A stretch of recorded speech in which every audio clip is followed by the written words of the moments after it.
The wind howled like the damned outside my telegraph station that December night, and I knew death was coming for someone before dawn. I'd learned to read the signs in my 3 years stationed in Nome, the way the snow fell in angry spirals, the temperature dropping so fast you could feel your breath freeze in your lungs, the unnatural silence that settled between the gusts, like the world holding its breath.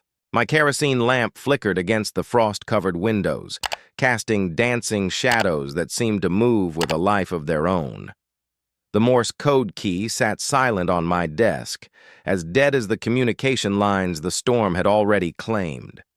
I pulled my wool blanket tighter around my shoulders, the fabric rough against my neck, and tried to ignore the gnawing certainty that this blizzard would claim more than just telegraph wires. The taste of fear, metallic and sharp, filled my mouth as I stared into the white void beyond my door. But nothing could have prepared me for what was about to emerge from that frozen hell. 3 sharp knocks cut through the storm's roar like gunshots, each one deliberate, desperate, and far too human for this God-forsaken night. My heart hammered against my ribs as I stood frozen, every instinct screaming that no one should be alive out there, not in this weather, not in this remote corner of Alaska where the nearest neighbor was 15 miles through treacherous ice fields. The knocking came again, weaker this time, and I could hear something else beneath it, a sound that made my blood run cold. It was the soft thud of a body collapsing against my door, followed by a woman's voice, barely audible above the wind, calling for help in a tone so broken it seemed to come from beyond the grave. My hand trembled as I reached for the rifle above the fireplace, the metal barrel ice cold against my palm.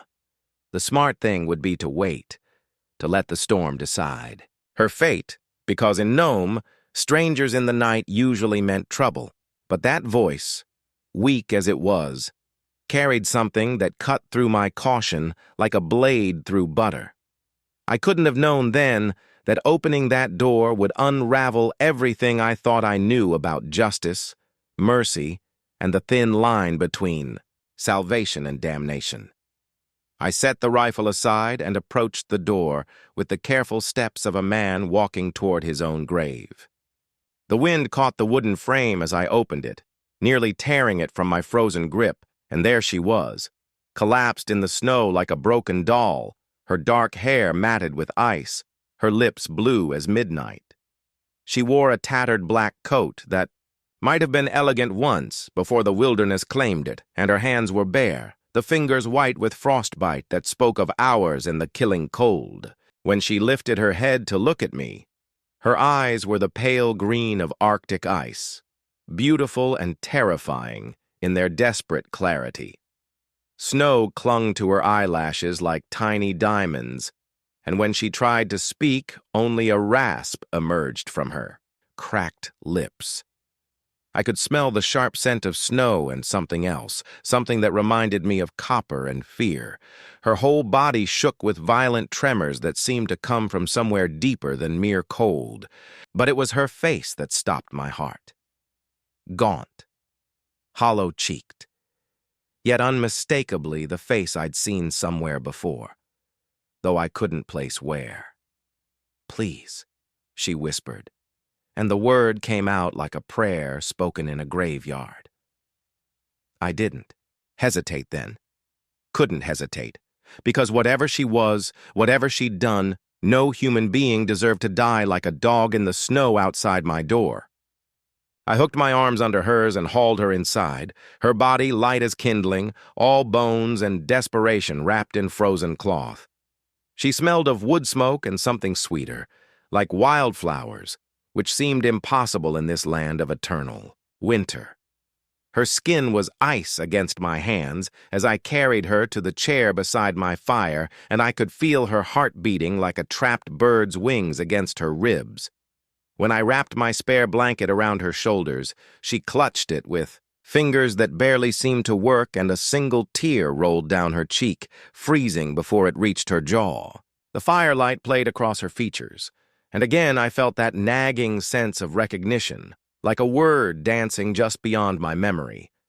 But all I could focus on was the way she looked at me, with a gratitude so profound it seemed to burn brighter than the flames themselves. "Thank you," she managed between chattering teeth, and I busied myself preparing hot coffee, anything to avoid staring at her face too long. The coffee pot rattled against the stove as my hands shook. From cold, I told myself, though deep down I knew better. She sat hunched in the chair, steam rising from her wet clothes like smoke from a funeral pyre, and slowly, painfully, began to thaw back to life. I could hear her breathing grow steadier, see color creeping back into her cheeks like sunrise, touching snow, and smell the wet wool of her coat mixing with the coffee's rich aroma. When I handed her the steaming mug, our fingers brushed, and hers were still cold enough to burn. She wrapped both hands around the cup, as if it were the most precious thing in the world, and when she took her first sip, she closed her eyes with such relief that I had to look away. "I thought I was going to die out there," she said, her voice gaining strength with each word. But something in her tone made me wonder if dying in my doorway might have been a mercy compared to whatever had driven her out into the storm.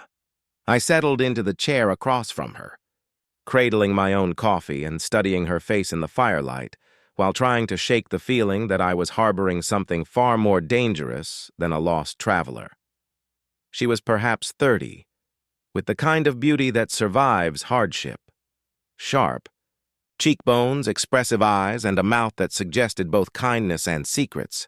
Her clothes, though battered by the elements, were well made, the kind a woman of means might wear, and there was something about the way she held herself that spoke of education and refinement. But there were shadows under her eyes that went deeper than exhaustion, and when she thought I wasn't looking, her gaze darted to the windows with the wariness of a hunted animal. The storm continued to rage outside, rattling the walls and howling down the chimney, and I realized with growing unease that we were completely cut off from the world. No one would be traveling in this weather, no rescue would come if things went wrong, and I knew nothing about this woman except that she'd nearly died at my door. Yet something about her presence filled the small room with a tension that had nothing to do with the weather. A sense that her arrival was not just chance, but destiny wrapped in snow and silence. "What's your name?" I asked, and watched as she hesitated, her fingers tightening around the coffee mug like she was holding on to a lifeline. The pause stretched long enough for the wind to fill it with meaning, and when she finally answered, her voice carried the weight of someone choosing between truth and survival. "Sarah," she said, and I knew immediately it was a lie, though I couldn't say why. Perhaps it was the way her eyes shifted, or how she pronounced it like she was tasting something foreign. I nodded as if I believed her, but my mind was already working, trying to place that face, that voice, that indefinable something that made my skin crawl with recognition. The fire crackled between us, casting shifting shadows that made her features seem to change from moment to moment. Now beautiful, now haunting, now something altogether more unsettling.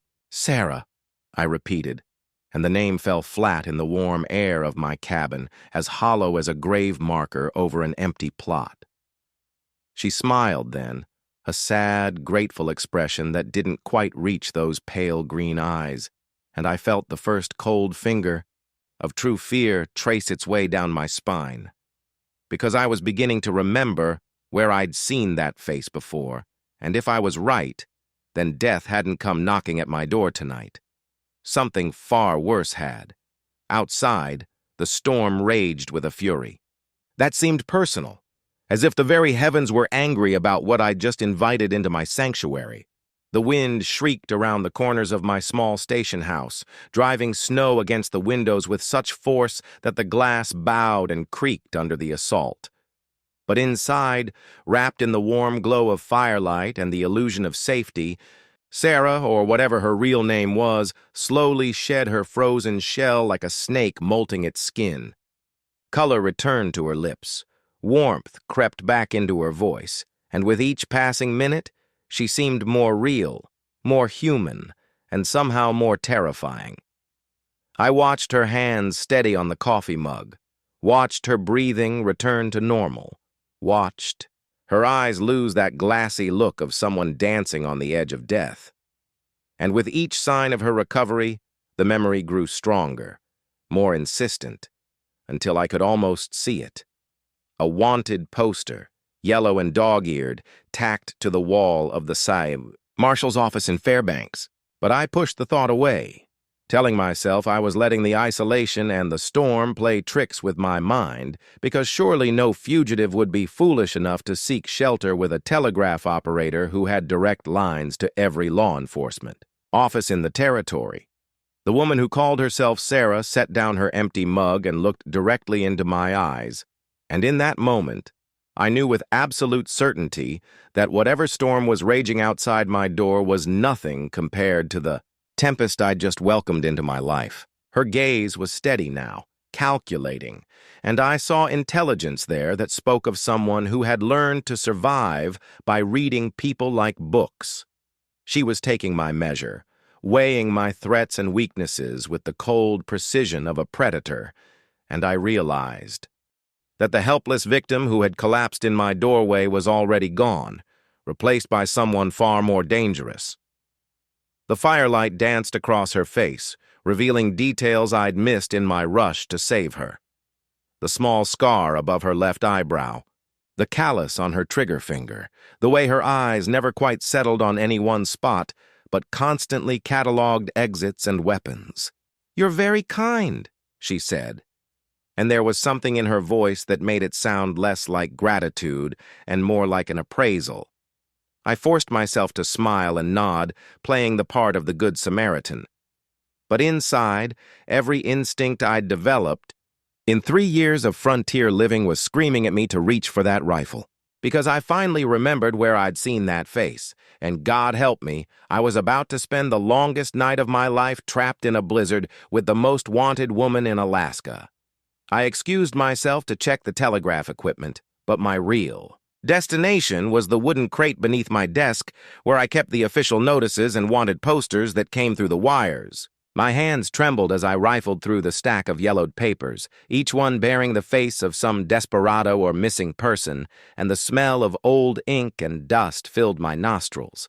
The wind continued its assault on the cabin, but all I could hear was the thundering of my own heart as I searched for the face that was now warming herself by my fire. Sarah, if that was even her name, had fallen silent in the main room, and I could feel her presence like a weight pressing against my neck. My fingers found the poster I was looking for buried near the bottom of the pile, and when I pulled it free, the paper crackled like breaking bones. There she was, staring back at me from a photograph taken in better times, her hair neatly pinned, her dress respectable, her eyes holding none of the desperation I'd seen tonight. But it was unmistakably her. The same sharp cheekbones, the same pale green eyes, the same mouth that could speak lies as easily as breathing. The words at the bottom of the poster made my blood freeze. Wanted for questioning in connection with the Klondike Creek Massacre of 1922. Reward, $500. Approach. With extreme caution. The poster trembled in my grip as the full weight of my situation crashed down on me like an avalanche. Margaret Henley, that was her real name, not Sarah, was wanted in connection with one of the most brutal crimes in Alaska Territory history. 7 men had been found dead at a remote mining camp on Klondike Creek, their throats slit while they slept, their gold dust and nuggets stolen into the winter night. The authorities had tracked the crime to a woman who had been staying at the camp, a widow who had charmed her way into the miners' trust before disappearing with their fortunes and their lives. I could smell the fear sweat on my skin, despite the cabin's chill, and my mouth went dry as sand as I read the details again, hoping I was wrong. The description matched perfectly. Female, approximately 28-30 years of age, dark hair, green eyes, approximately 5'6" in height, may be traveling under assumed names. The paper began to shake more violently in my hands, and I realized it wasn't just my trembling. It was the sound of approaching footsteps, soft as whispers on the wooden floor. She was coming to find me, and I had nowhere to run except into the storm that would kill me as surely as her blade. "Is everything all right back there?" Her voice called out, sweet as honey and twice as deadly, and I quickly shoved the poster back into the crate. I forced my breathing to steady, wiped the sweat from my palms on my wool pants, and tried to arrange my face into an expression of casual concern rather than the terror that was eating me alive from the inside. When I emerged from behind the desk, she was standing in the doorway between the office and the main room, backlit by the firelight like some beautiful demon risen from hell.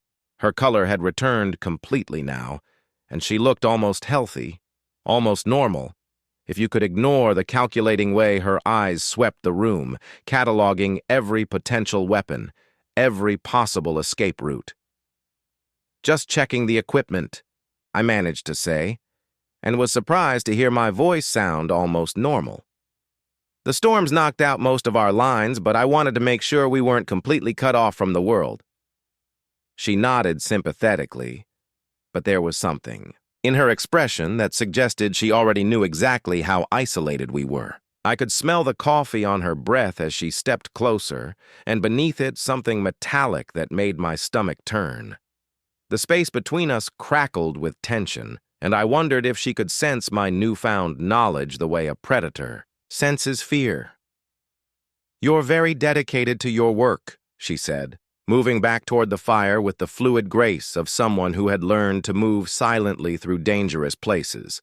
I followed her, my legs feeling like they were made of lead, and settled back into my chair across from hers with the careful movements of a man trying not to wake a sleeping wolf. The warmth from the flames should have been comforting, but instead it felt like the heat from a funeral pyre, and the dancing shadows on the walls seemed to writhe with malevolent life.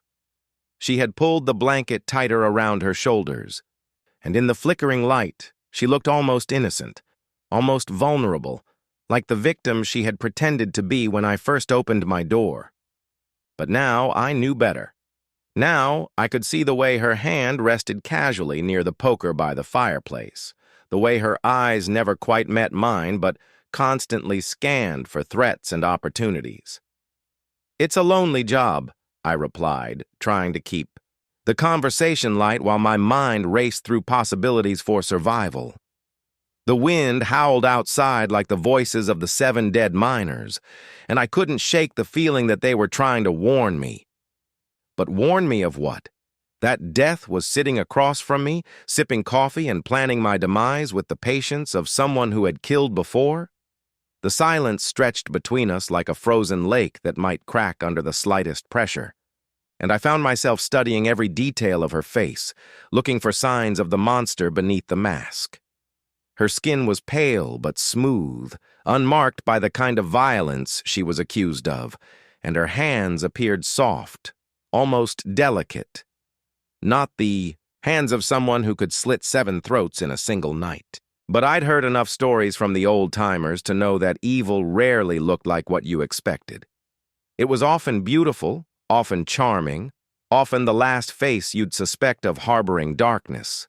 She caught me staring and smiled, an expression that didn't quite reach her eyes, and I felt like a mouse being toyed with by a particularly clever cat. "You look troubled," she observed, and her voice carried genuine concern that was somehow more terrifying than open hostility would have been. I could taste copper in my mouth, and I realized I'd been biting the inside of my cheek hard enough to draw blood. "It's just the storm," I lied, gesturing toward the windows where snow continued to pile against the glass, like the earth trying to bury us alive. "Weather like this always makes me nervous." She nodded, understanding, but something in her expression suggested she saw right through my deception. "I understand completely," she said, and there was something in her tone that made the hair on the back of my neck stand up.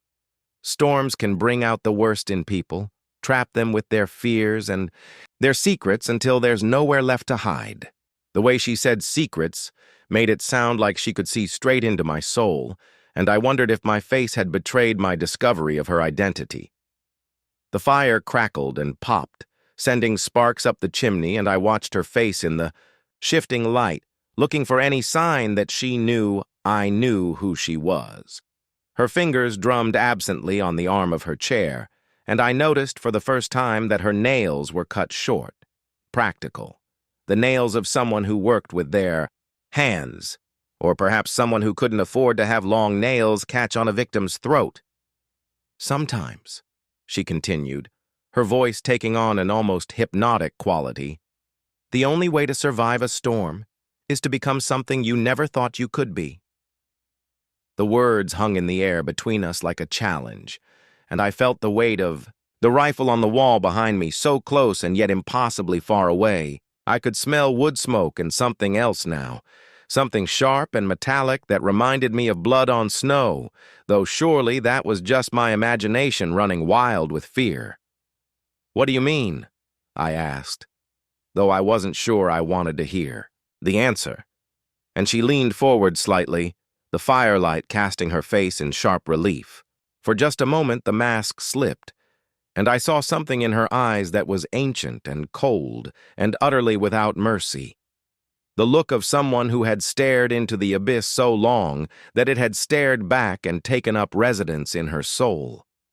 "I mean that survival sometimes requires us to make choices we never thought we'd have to make," she said, and her voice was barely above a whisper now, intimate and terrifying.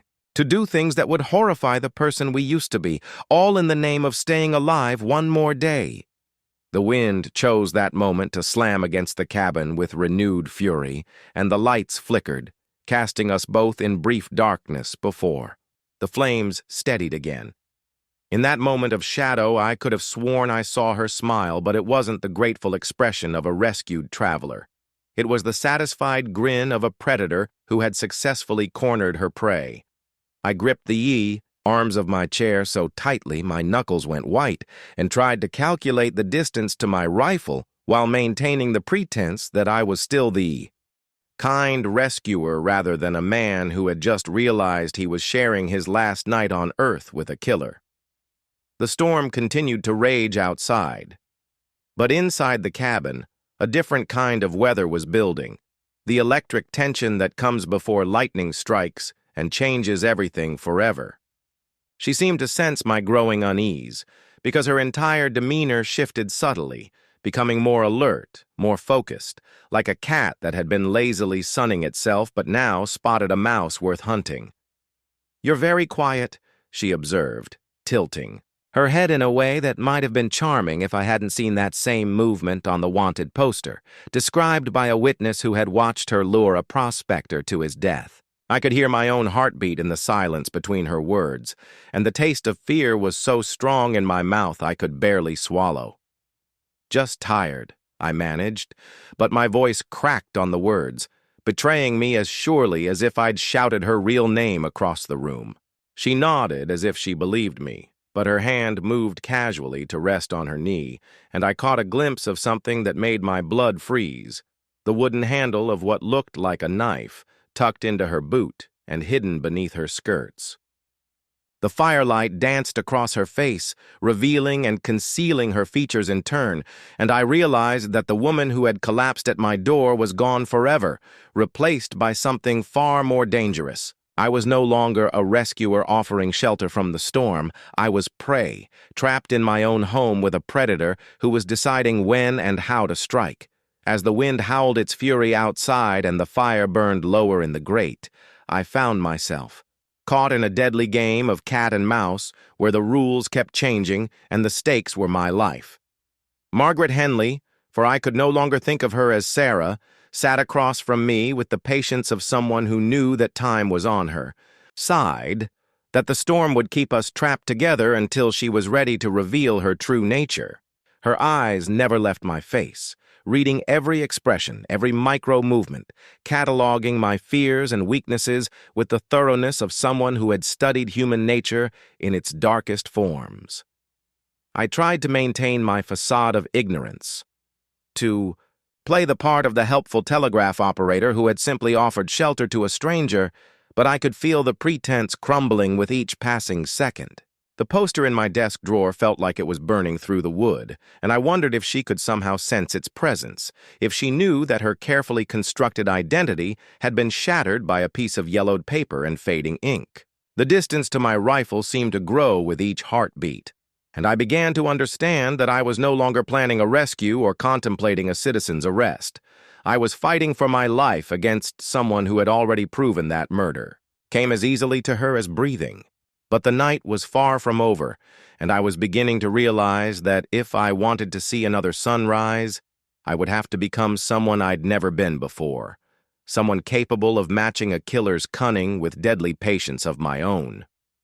The storm outside had transformed from mere weather into something alive and malevolent, a beast of wind and snow that seemed determined to keep us locked together in this deadly dance until one of us broke.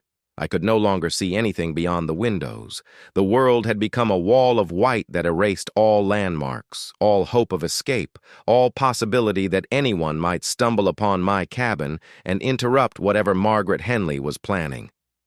The wind shrieked like a banshee, rattling the walls with such violence that dust rained down from the rafters, and I could feel the entire structure swaying under the assault. My coffee had grown cold in my hands, but I didn't dare set it down and reveal how badly my fingers were shaking, didn't dare break the fragile pretense that everything was normal while death sat across from me wearing a woman's face. The temperature inside the cabin seemed to be dropping despite the fire, as if the cold was seeping through the walls by sheer force of will, and I caught myself glancing toward the windows as if I could somehow will a rescue team to materialize from the white void. But there would be no rescue. I could feel it in my bones, taste it in the metallic air, smell it in the smoke that curled from our dying fire. We were completely alone, cut off from civilization by walls of snow that might as well have been prison bars, and I was beginning to understand that this storm wasn't just weather, it was fate. "Have you ever been in a whiteout before?" Margaret asked, and something in her tone made it sound less like casual conversation and more like the opening move in a chess game where checkmate was inevitable. She had been watching me for the past hour with the patience of a spider waiting for a fly to exhaust itself in her web, and now I could see something shifting in her expression, a subtle hardening around her eyes that suggested the game was about to change. The fire cast dancing shadows across her face, making her features seem to shift and writhe like something not quite human, and when she smiled, I caught a glimpse of teeth that seemed sharper than they should be. "Once," I managed to reply, my voice sounding strange and distant in the close air of the cabin. "When I first came to Nome, I got caught in one while checking the telegraph lines. Couldn't see my own hand in front of my face." She nodded as if this confirmed something she had suspected, and I watched her fingers trace absent patterns on the arm of her chair, patterns that looked disturbingly like the movements of someone drawing a blade across a throat. The wind chose that moment to slam against the cabin with renewed fury, and the lights flickered ominously, plunging us into brief darkness before the flames steadied again. In that moment of shadow, I could have sworn I saw her move, shifting, position like a predator adjusting for the kill, and when the light returned, she was watching me with an intensity that made my skin crawl. "It's a terrifying experience," she continued, and there was something in her voice that suggested she spoke from intimate knowledge of terror, both giving it and receiving it. The way the world just disappears, leaving you alone with nothing but white silence and your own fears. You can't tell up from down, can't find your way home, can't even be sure you're still moving in the right direction. As she spoke, I realized she wasn't just describing the weather. She was describing my situation, trapped in this cabin with a killer who held all the advantages. The metaphor was so perfect, so deliberate, that I knew she was fully aware of. My recognition knew that I'd seen the poster and understood exactly who she was. My mouth went dry as desert sand, and I could taste the copper pennies of fear on my tongue as I tried to maintain the pretense that we were still just two travelers sharing shelter from the storm. She leaned forward slightly, and the firelight caught her eyes, making them gleam like chips of green ice in a frozen lake. "People have been known to walk in circles for hours," she said, her voice dropping to barely above a whisper, "thinking they're heading towards safety, never realizing they're just walking deeper into danger." The words hung in the air between us like a noose, and I felt the trap closing around me with the inexorable certainty of an avalanche. I tried to change the subject, to break the spell she was weaving with her words, but my voice came out as little more than a croak. "The telegraph office will send someone to check on me when the storm passes," I said, grasping for any thread of hope I could find. She laughed then, a sound like silver bells ringing in a graveyard, and shook her head with genuine amusement. "Oh, I don't think so," she replied, and there was such certainty in her voice that my blood turned to ice water in my veins. "This storm is going to last for days. I can feel it in the air, taste it on the wind. And by the time anyone thinks to come looking for you, well..." She let the sentence hang unfinished, but her meaning was clear as the blade I'd glimpsed in her boot. I could smell my own fear sweat now, sharp and acrid despite the cold, and my hands were shaking so badly I had to clasp them together to hide the tremors. The cabin suddenly felt impossibly small, the walls pressing in like the sides of a coffin, and I realized that the storm outside was nothing compared to the tempest I'd invited into my home. She was right about the weather. I could feel it too, the particular quality of a blizzard that would rage for days, the kind that buried entire settlements and didn't give up their dead until spring. We were trapped together in this white hell, and only one of us was going to survive to tell the tale. "You seem nervous," Margaret observed, and there was false concern in her voice that was somehow more terrifying than open hostility would have been. She rose from her chair with liquid grace, and I watched her move toward the window, her silhouette dark against the white fury beyond the glass. "It's just the isolation, isn't it? The way being cut off from the world makes everything feel more intense, more dangerous." She pressed her hand against the frosted pane, and I could see her breath fog the glass as she spoke. "I've always found that storms bring out people's true nature. Strip away all the civilized pretenses and leave you with just the raw animal underneath." The way she said "animal" made it sound like something she'd tasted, and I felt my gorge rise as I imagined those soft hands wrapped around a knife handle, cutting through sleeping men's throats like a farmer butchering livestock. The fire popped and crackled behind her, and in the shifting light, her reflection in the window looked like something that belonged in a nightmare rather than standing in my living room. "Of course," she continued, turning back to face me with a smile that never touched her eyes, "some of us are already comfortable with our animal nature. We don't need storms to show us who we really are." The temperature in the room seemed to drop another 10 degrees, and I could see my breath misting in the air as the reality of my situation settled over me like a burial shroud. I forced myself to stand, my legs unsteady, but my mind suddenly crystal clear with the kind of focused terror that comes when death is close enough to smell. "I should check the radio equipment again," I said, moving toward my desk with studied casualness, while every nerve in my body screamed at me to run. She watched me go with the amused tolerance of a cat, allowing a mouse to exhaust itself before the final pounce, and I could feel her eyes tracking my every movement as I fumbled with the radio dials. The static that emerged from the speakers was like the sound of the dead trying to communicate from beyond the grave, and no matter how I adjusted the frequency, I couldn't raise anything but the electronic ghost voices of failed transmissions. "No luck?" she asked from behind me, and I nearly jumped out of my skin. I hadn't heard her move, hadn't sensed her approach, and now she was standing close enough that I could smell her hair, still faintly scented with wood smoke and something else that might have been blood. My hand brushed against the drawer where I'd hidden the wanted poster, and for a moment I considered grabbing it, throwing it in her face, forcing this deadly game into the open. but something in her posture, the way she stood balanced on the balls of her feet like a dancer or a fighter, told me that the moment I reached for that drawer would be the moment she reached for her knife. I was trapped in a web of politeness and pretense, playing a role that might be the only thing keeping me alive, and I realized with growing horror that she was enjoying every second of my performance. "The storm's interfering with everything," I managed to say, my voice sounding hollow and false even to my own ears.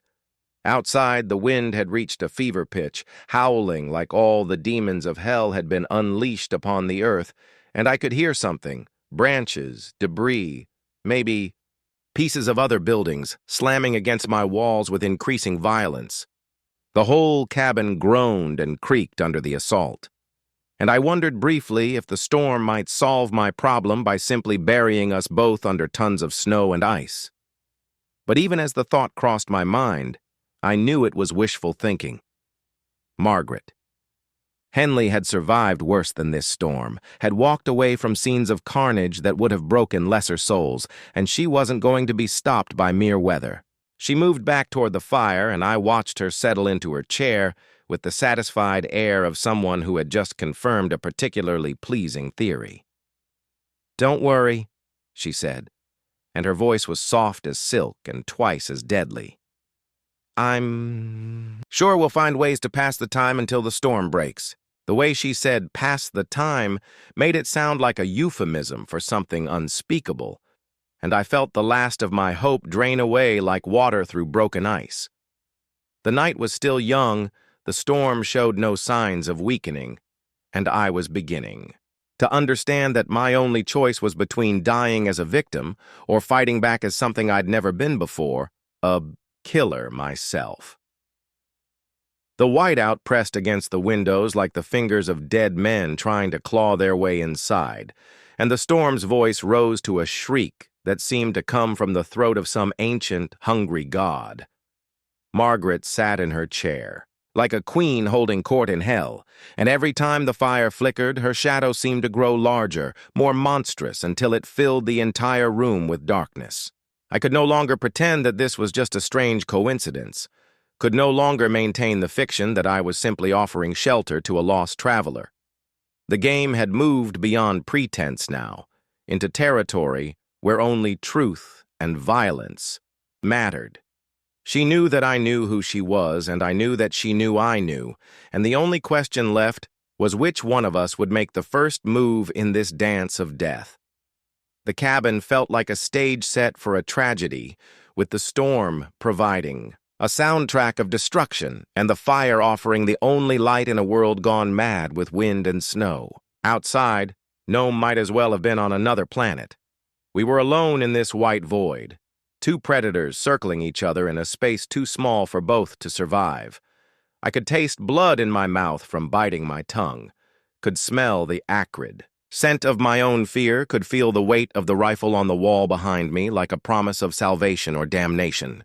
But most of all, I could sense Margaret's patience finally beginning to fray, could see the killer beneath the mask starting to show through, and I knew that the next few hours would determine whether I lived to see another dawn or join the 7 dead miners in whatever cold hell awaited those who crossed paths with the woman who called herself Sarah but carved her real name in other people's blood. Dawn broke gray and lifeless over a world transformed into an alien landscape of white dunes and twisted shapes that had once been familiar landmarks. The storm had finally exhausted itself sometime before sunrise, leaving behind a silence so complete it felt like the earth itself had died in the night. I stood at my window, staring out at snow that had piled higher than my fence posts, higher than the telegraph poles, creating a maze of white corridors that led nowhere and everywhere at once.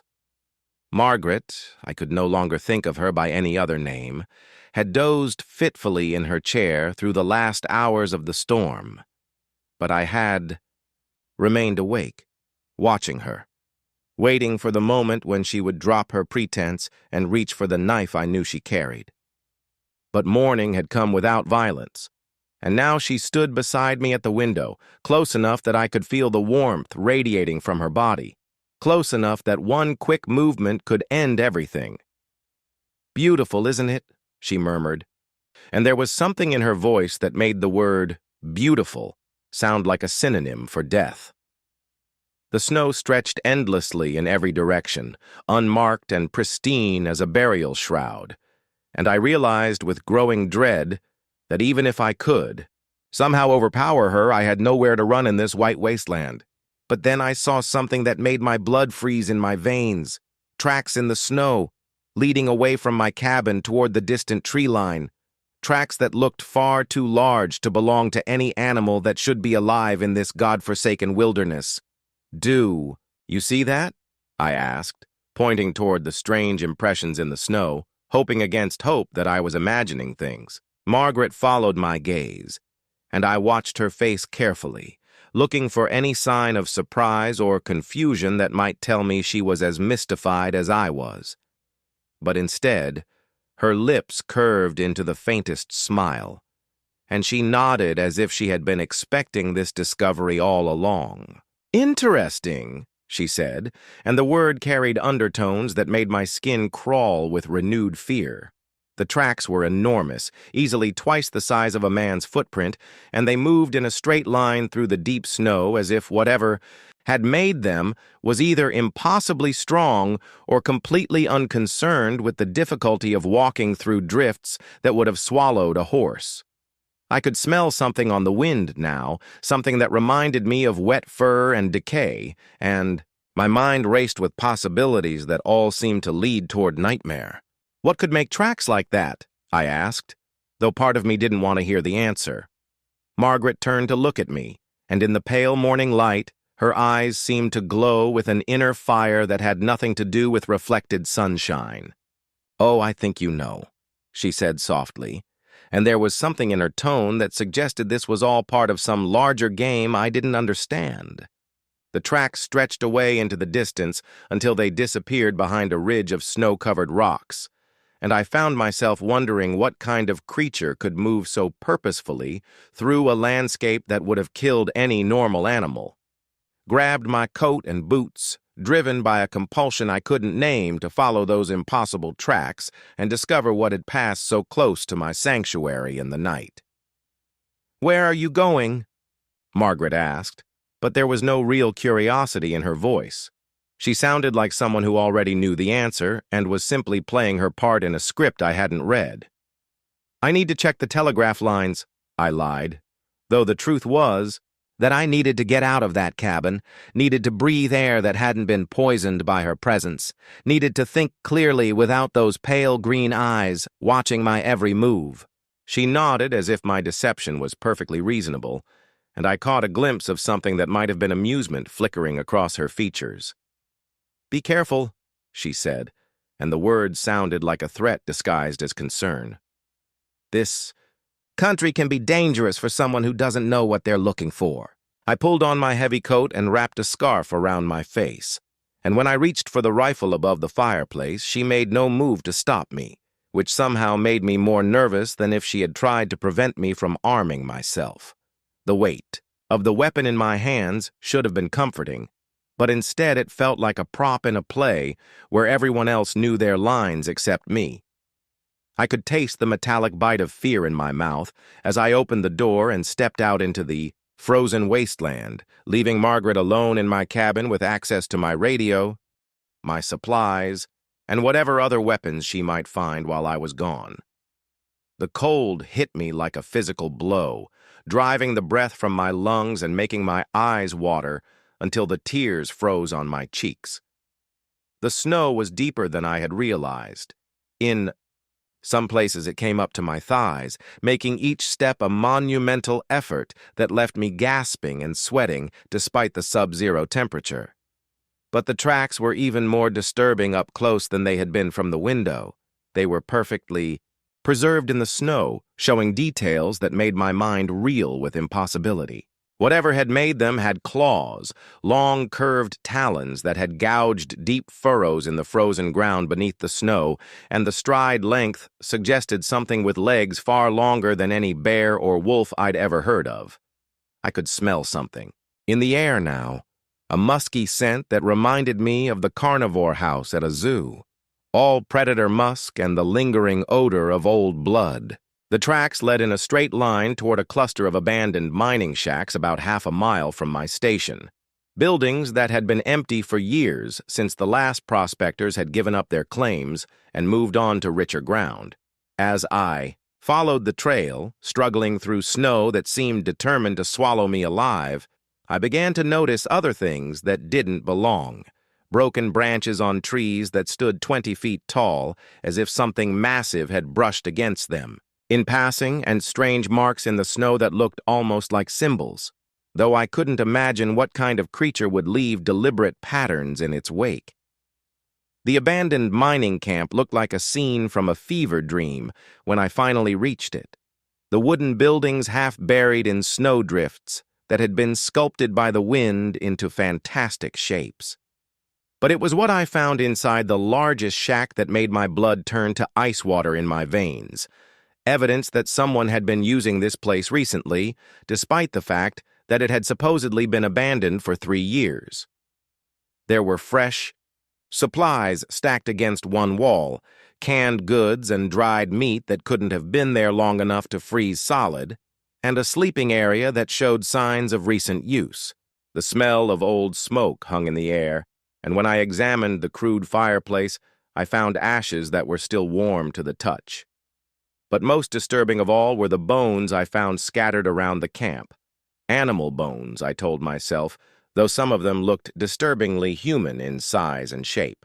I could taste bile in my throat as I examined them more closely, and my hands shook as I realized that several of them showed clear knife marks, the kind of precise cuts that spoke of deliberate butchery rather than natural predation. The tracks. I had followed led right to this shack and then seemed to circle the building several times before disappearing into a maze of footprints that suggested multiple visitors. I was beginning to understand that Margaret's arrival at my door had not been the random chance I had initially believed.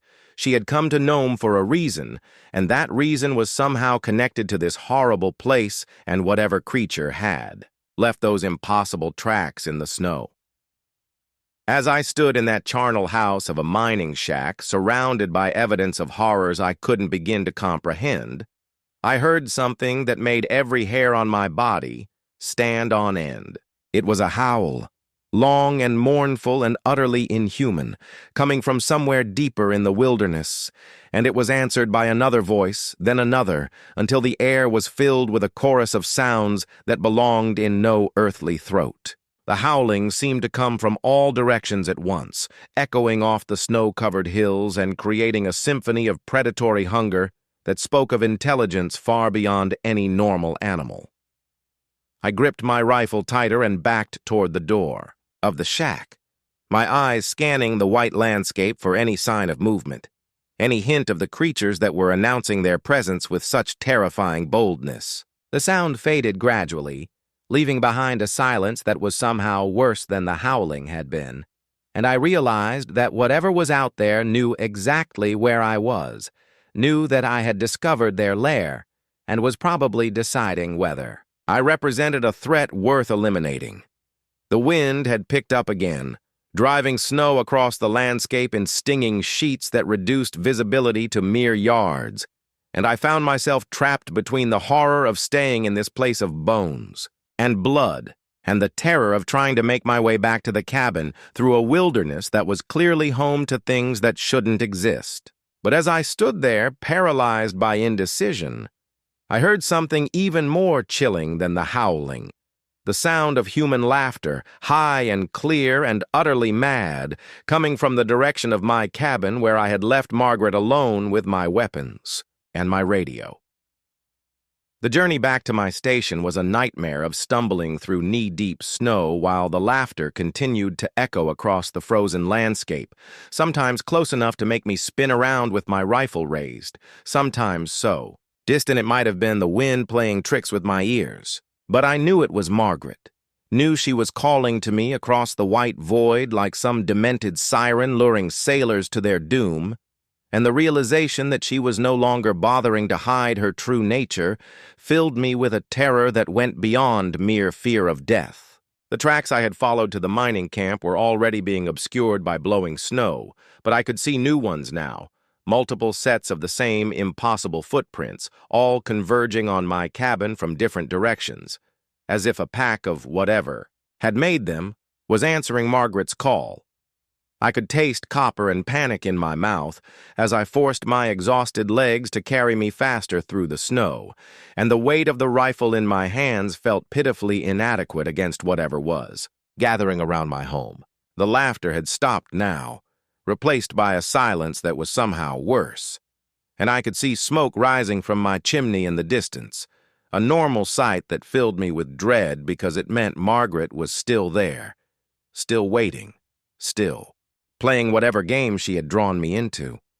As I crested the final hill and my cabin came into view, I saw them, dark shapes moving around the building with purposeful intent, too large to be human, but moving with an intelligence that spoke of something far worse than mere beasts. They seemed to be waiting for something, and as I watched in horror, the door of my cabin opened, and Margaret stepped out into the snow, no longer the helpless victim who had collapsed at my threshold, but something else entirely, something that commanded the loyalty of creatures that shouldn't exist in any rational world. I dropped to my belly in the snow and watched through my rifle scope as Margaret moved among the creatures with the easy familiarity of someone greeting old friends. And the truth hit me with the force of an avalanche. The Klondike Creek massacre hadn't been the work of a single woman driven to desperation. It had been something far more organized, far more inhuman, and Margaret hadn't been the perpetrator so much as the bait in a trap that had claimed 7 lives. The creatures that surrounded my cabin were her pack, her family, her army, and I was looking at the next phase of whatever horrible plan had brought them to Nome. I could see her speaking to them, though the wind carried away her words, and their responses came as growls and snarls that sounded almost like language if you listened with the right kind of madness. The tracks in the snow suddenly made perfect sense. They weren't the marks of animals at all, but the footprints of something that walked upright when it chose to, something that could pass for human in the right light, but was fundamentally other in every way that mattered. As I lay there in the snow, watching my world collapse into nightmare, I realized that the storm hadn't been a random act of nature that had trapped us together. It had been planned, orchestrated, timed perfectly, to isolate me from any possible help while Margaret and her pack moved into position. I was no longer a telegraph operator who had offered shelter to a stranger. I was prey that had been carefully selected, studied, and cornered by predators who had been planning this hunt for far longer than I could have imagined, and the only question now was whether I would die as a victim or find some way to become the hunter instead. I crawled backward through the snow until I reached the cover of a fallen tree, my mind reeling with the impossibility of what I had witnessed. And that's when the memories came flooding back. Stories the old prospectors used to tell in hushed voices over their whiskey. Tales they claimed were just folklore but spoke of, with the kind of reverence reserved for things that were absolutely true. They called them the Hungry Ones, creatures that had lived in the deep wilderness long before white men came seeking gold, beings that could take human form when it suited their purposes, but were fundamentally something else, something that fed on more than just flesh and blood. The stories always followed the same pattern: isolated camps where miners disappeared one by one, their bodies found drained not just of life but of something deeper, some essential quality that left the corpses looking somehow hollow, somehow less than human even in death. I had dismissed those tales as the product of too much isolation and too much liquor.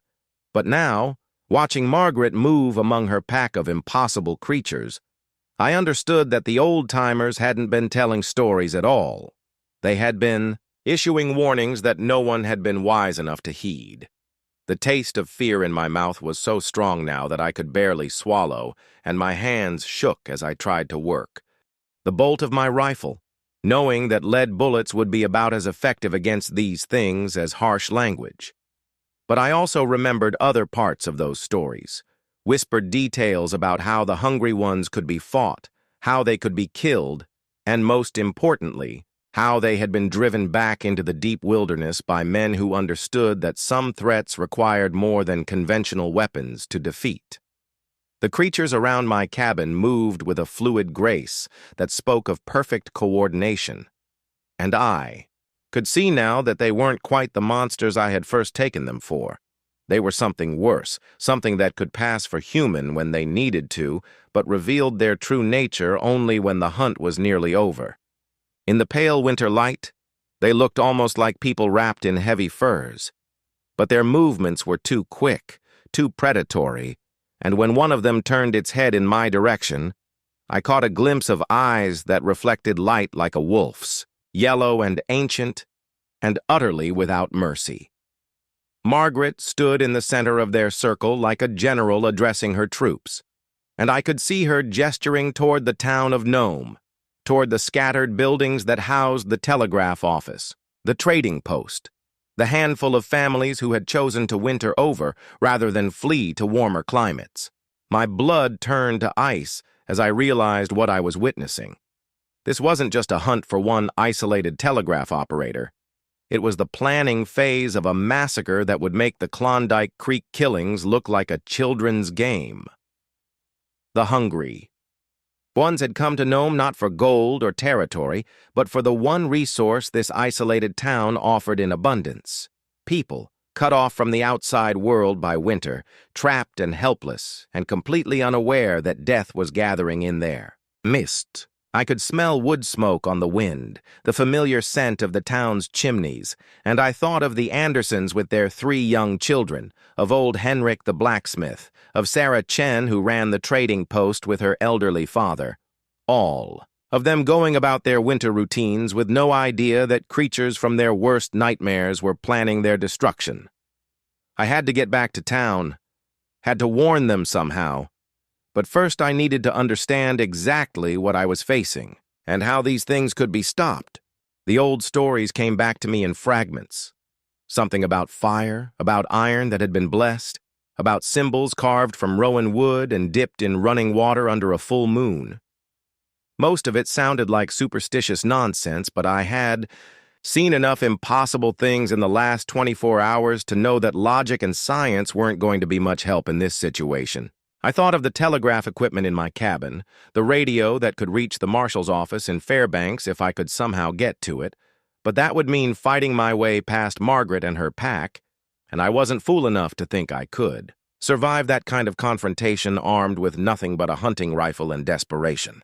The creatures were spreading out now, some of them loping toward town with that eerie too-fast gait, while others seemed to be taking up positions around the perimeter, cutting off escape routes, and ensuring that no one would be able to flee when the killing started. Margaret remained by my cabin, and even at this distance I could see her scanning the horizon with those pale green eyes, searching for something, or someone. She knew I had seen her true nature, knew that I was out, here somewhere in the snow, and she was waiting for me to make a mistake that would give away my position. The smart thing would be to stay hidden, to let her think I had fled into the wilderness to freeze to death. But I knew I couldn't live with myself if I let an entire town die just to save my own skin. As I watched Margaret's pack begin their final approach to Nome, a memory surfaced from deep in my childhood. My grandmother telling me stories about the old country, about creatures that fed on human essence and could only be destroyed by those who understood their true nature. She had given me something, before she died, a small iron cross that had been in our family for generations, forged by a blacksmith who claimed it could turn aside evil if the bearer's faith was strong enough. I had carried it with me to Alaska more from sentiment than belief, a connection to a world that seemed impossibly distant from this frozen wilderness. And now I reached inside my coat to touch the familiar weight of the metal against my chest. It was still there, cold as the grave, but somehow reassuring. And I found myself whispering the words my grandmother had taught me, prayers in a language I barely understood, but that seemed to carry power in their ancient syllables. The wind picked up again, driving snow across the landscape in stinging sheets, and for a moment I thought I heard something else on the air. Voices speaking in that same old tongue, as if the very land itself was responding to my desperate invocation. I couldn't tell if it was my imagination or something more, but the creatures around my cabin suddenly stopped their preparations and turned as one to stare in my direction, their heads tilted like predators catching an unexpected scent. Margaret's posture changed too, becoming more alert, more focused, and I realized that whatever power my grandmother's prayers might have carried, I had just announced my presence to every supernatural predator within miles. The standoff stretched, for what felt like hours but was probably only minutes. Me crouched behind the fallen tree with my inadequate rifle and my grandmother's iron cross. Them spread out across the snow like chess pieces in a game where the stakes were measured in souls rather than mere lives. Then Margaret did something that made my blood freeze in my veins. She smiled, an expression of pure malevolent joy, and began walking directly toward my hiding place with the confident stride of someone who knew exactly where their prey was waiting. The other creatures flanked her, moving through the snow with impossible silence, and I realized that my prayers hadn't given me protection. They had simply told my enemies exactly where to find me. I could taste panic rising in my throat like bile, and my hands shook so badly I could barely keep the rifle steady as Margaret approached, her face serene and beautiful in the way that only true monsters could manage. She was no longer bothering to maintain her human disguise. I could see claws extending from her fingertips, could see teeth that were far too sharp for any mortal mouth, could see something moving beneath her skin as if her very flesh was struggling to contain the thing that lived inside it. "There you are," she called out, her voice carrying clearly across the snow despite the wind. "I was wondering how long you were going to make me wait." The casual tone of her words was somehow more terrifying than any threat could have been, and I found myself remembering the 7 miners at Klondike Creek, probably feeling just as helpless as I did now in their final moments. But they hadn't known what they were facing. I did. And that knowledge might be the only advantage I had left. "Stay back!" I shouted, raising the rifle and trying to keep my voice steady despite the fear that was eating me alive from the inside. Margaret laughed, a sound like crystal breaking in a tomb, and continued her approach without slowing down. "Oh, my dear boy," she said, and her voice carried centuries of experience with situations exactly like this one. "That won't work on me. And you know it. I can smell your terror from here, taste it on the wind like the finest wine." She was close enough now that I could see the details of her transformation. Her skin had taken on a grayish pallor that spoke of things that should have been buried long ago, and her eyes had gone completely black, reflecting nothing but empty void.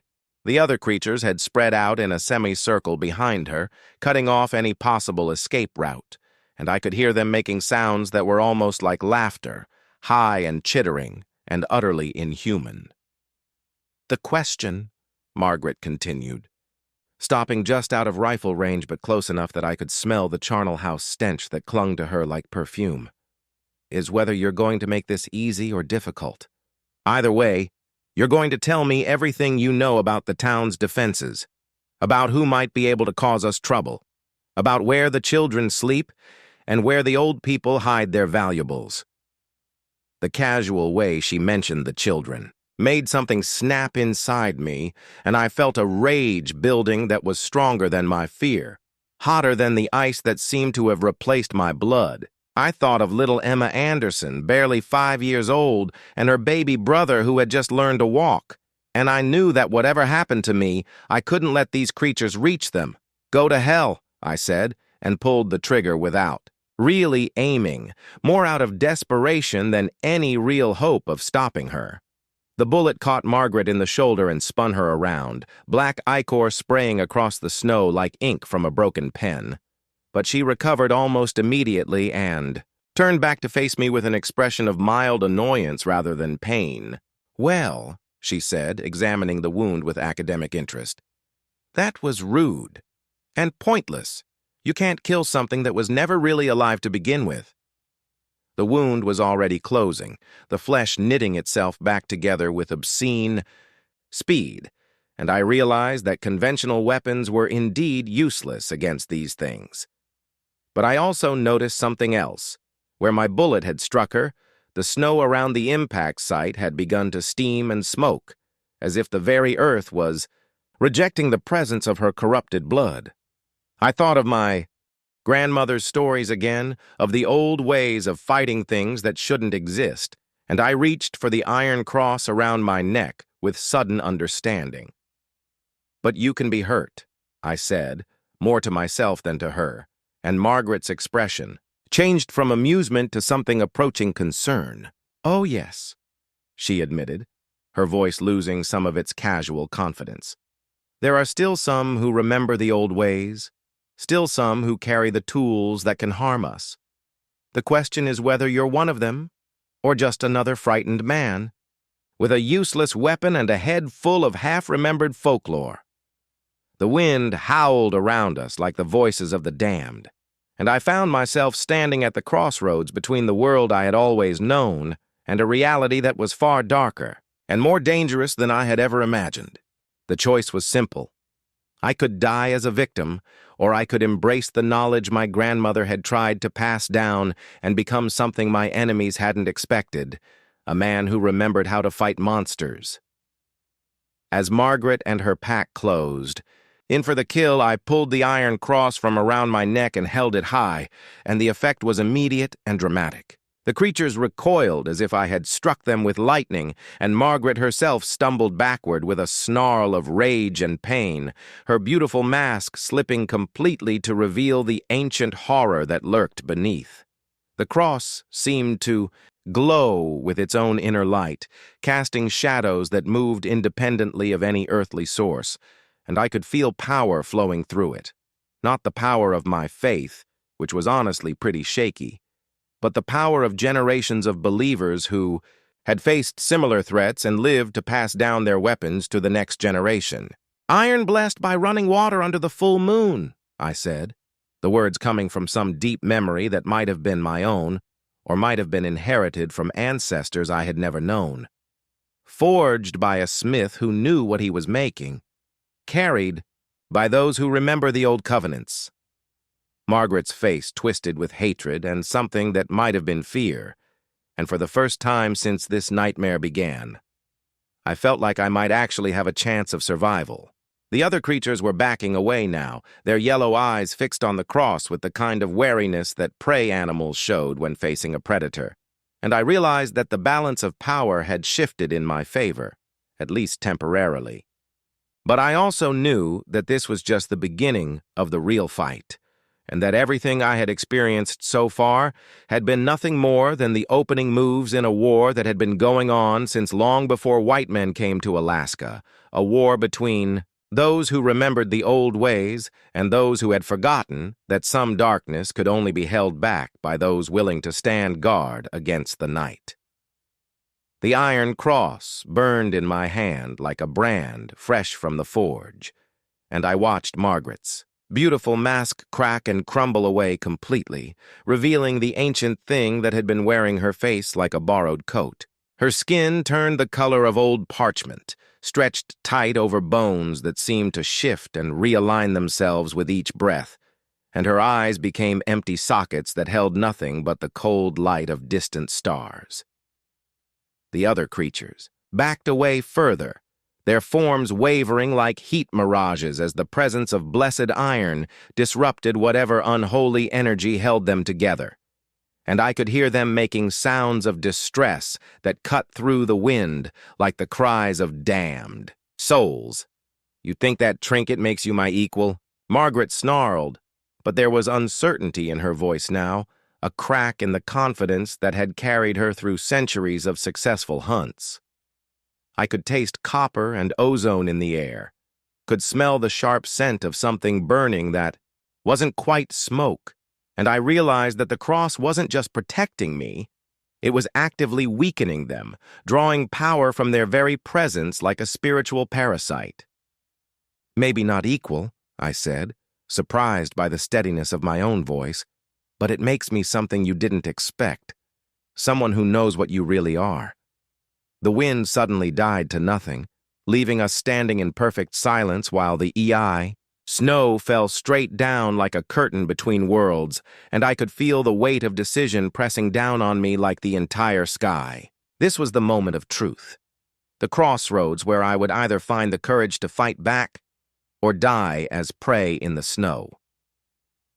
Margaret circled me like a wolf testing the defenses of a cornered animal. But she kept her distance from the cross, and I could see fear flickering in those empty sockets where her eyes should have been. "Do you know what I am, little man?" she asked, and her voice had changed, becoming something that spoke of endless winters and the space between heartbeats where death lives. "Do you understand what you're trying to fight?" I kept the cross between us, feeling its weight grow heavier with each passing second, as if it was drawing power not just from my grandmother's faith, but from every person who had ever stood against the darkness and refused to yield. "You're one of the hungry ones," I said, the words tasting like ash in my mouth. "You feed on more than flesh. You consume the essence of what makes us human, leave nothing behind but empty shells that look like people but aren't anymore." Her laughter was like the sound of ice breaking in spring, beautiful and terrible, and full of promises that no sane person would want to hear. "Very good," she said, and began to change again, her form flowing like smoke until she towered above me, no longer even pretending to be human. "But do you know why we came here? To this insignificant little town at the edge of nowhere?"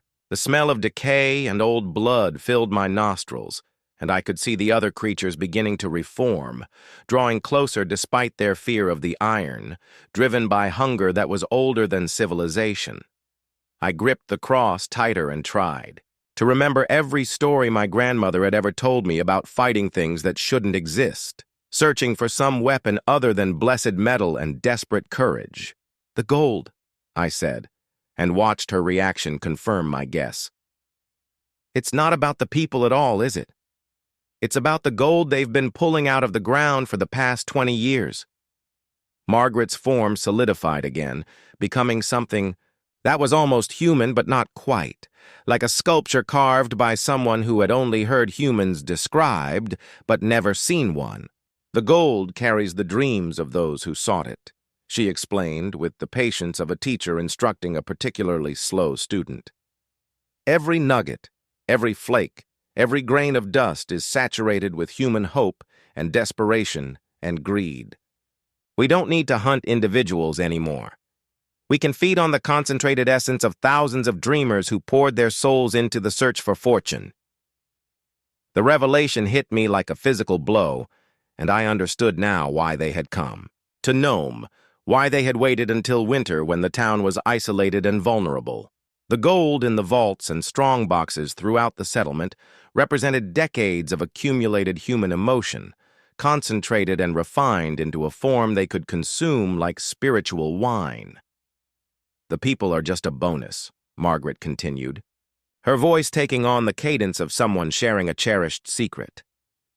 "Fresh sustenance while we harvest the real prize. By spring, there will be nothing left of Nome but empty buildings and empty graves, and we will move on to the next gold camp, the next concentration of human dreams." I could taste bile rising in my throat as I imagined the scope of their plan, the methodical way they had been working their way through mining communities across Alaska, leaving behind ghost towns that people assumed had simply been abandoned when the gold ran out. The cross was growing heavier in my hand, and I could feel sweat freezing on my forehead despite the cold, as if holding the blessed iron was drawing energy from my own body to power its protective effect. But I could also sense something else, a presence that seemed to be awakening in response to the cross, something that had been sleeping in the frozen ground beneath Nome, but was now stirring to consciousness. The snow around my feet began to glow with a faint phosphorescence, and I could hear voices speaking in languages that had been old when the first prospectors arrived, voices that carried the authority of those who had fought this battle before. "You're not the first," I said, understanding flooding through me like warm honey. "The hungry ones have been coming to Alaska for generations, and someone has been fighting them, keeping them from overrunning the territory completely." Margaret's expression shifted from confidence to something approaching alarm, and she began backing away as the glow beneath the snow spread outward in expanding circles. "The native peoples," she whispered, and for the first time since I had met her, she sounded afraid. "They made a pact with something older than us, something that sleeps in the permafrost and wakes only when the balance is threatened." I could feel the presence growing stronger, could sense vast intelligence stirring in the depths of the earth, and I realized that my grandmother's cross wasn't just a weapon. It was a signal, a way of calling for help from allies I had never known existed. The ground beneath Margaret's feet began to crack and steam, and I watched her stumble backward with genuine terror on her inhuman features. The thing that rose from the frozen earth was beautiful in the way that avalanches are beautiful. Terrible and unstoppable and utterly beyond human comprehension.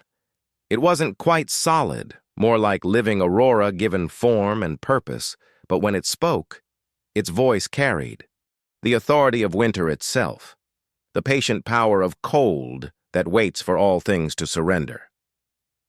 "These are protected lands," it said in words that bypassed my ears and spoke directly to my soul. "These people are under covenant. You have no claim here." Margaret and her pack cowered before this new presence like children caught stealing, and I could see them beginning to dissolve at the edges, their stolen forms unable to maintain coherence in the face of something that represented the very spirit of the wilderness they had been violating. "We didn't know," Margaret pleaded, but her voice was already fading, becoming as insubstantial as winter wind. "We thought the old ways were forgotten, the old protections broken." The Aurora creature turned its attention to me, and I felt like I was being examined by something that had watched the formation of glaciers and would still be here when the last human breath froze in the Arctic air. "You carry the iron of the believing," it said, and there was approval in its cosmic voice. "You remember what others have forgotten. The covenant holds because there are still those who honor it." I could feel power flowing through me, not my own, but borrowed from something infinitely older and stronger, and I knew that I was witnessing the end of a threat that had been building for decades. Margaret made one last desperate attempt to escape, her form scattering like smoke on the wind, but the Aurora presence was everywhere at once, surrounding her with walls of living light that no amount of supernatural speed could breach. "Please," she whispered, and for a moment she almost looked human again, almost looked like the helpless woman who had collapsed at my door. I was human once before they took me, before they made me into this. I remember having a name, remember loving someone whose face I can't recall. Don't let me disappear completely." The creature of light paused, and I could feel it considering her words with the kind of patience that comes from having infinite time to make decisions. "The human part of you died long ago," it said finally, but there was gentleness in its judgment. "What remains is echo and hunger wearing the memory of flesh, but the echo will be allowed to rest." The light intensified until I had to close my eyes, and when I opened them again, Margaret was gone, not destroyed, but transformed, her essence scattered across the aurora itself like stars being absorbed into daylight. The other creatures had already faded completely, their borrowed forms returning to whatever dark realm had spawned them, and I found myself alone in the snow with a presence that felt like the personification of winter itself. "The town is safe," it told me, and I could feel its attention already beginning to withdraw. "The gold will lose its tainted dreams and become mere metal again. But remember, the covenant requires vigilance. There will always be those who hunger for what humans possess, and there must always be those willing to stand guard against the darkness." The aurora presence faded like morning mist. leaving me standing in ordinary snow under an ordinary gray sky, with nothing but my grandmother's iron cross to prove that any of it had really happened. But I could feel the change in the air, could smell the difference in the wind that no longer carried the scent of decay and ancient hunger, and I knew that Nome was safe. For now. I made my way back to town as the sun climbed higher, my legs shaky with exhaustion and relief, and found people going about their winter routines with no idea how close they had come to becoming food for creatures from their worst nightmares. Sarah Chen waved to me from the trading post window. Little Emma Anderson built a snowman with her brother in their front yard, and old Henrik hummed while he worked his forge, all of them alive and human and gloriously unaware of the battle that had been fought for their souls. I returned to my telegraph station and sent a message to the marshal's office in Fairbanks, reporting that the storm had passed and communications were restored, but I never mentioned Margaret or the creatures or the presence that had saved us all. Some stories are too dangerous to tell, too unbelievable to share, and too important to forget. I kept my grandmother's cross around my neck and returned to my duties.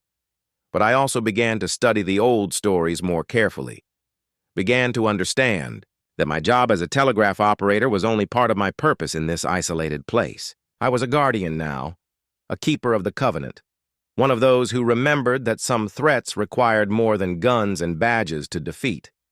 And sometimes, late at night when the aurora danced across the sky, I could swear I heard voices on the wind, whispers in ancient languages, reminding me that the watch never ends, and that there will always be those who stand between the darkness and the light, armed with nothing but faith and blessed iron and the determination to hold the line against the things that hunger for human souls.